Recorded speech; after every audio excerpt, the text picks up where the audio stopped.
খুব দরকারি একটা প্রশ্ন। নবী করিম সাল্লাল্লাহু আলাইহি সাল্লাম বলেছেন, সালাত আদায়কারী ব্যক্তির সামনে দিয়ে হাঁটাটা যে কত জঘন্য অপরাধ, এটা যদি জানতো যে হাঁটে সে, তাহলে সে 40 পর্যন্ত অপেক্ষা করতো, তারপরেও সালাত আদায়কারী ব্যক্তির সামনে দিয়ে ক্রস করতো না, অতিক্রম করে যেত না।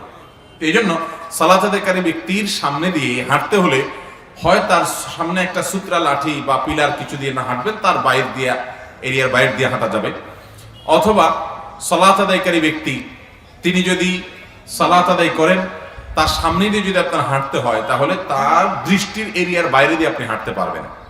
তিনি সূত্রা টুত্রা কিছু নিয়ে দাঁড়ান নাই, ভুল করেছেন। উচিত তার কোনো কিছুর সামনে গিয়ে সালাত আদায় করা, সূত্রা দিয়ে দাঁড়ানো।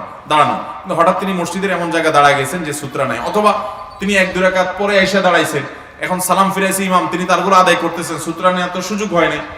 অতএব এরকম অবস্থায় তার সামনে দিয়ে আপনি হাঁটা চলা করা দরকার।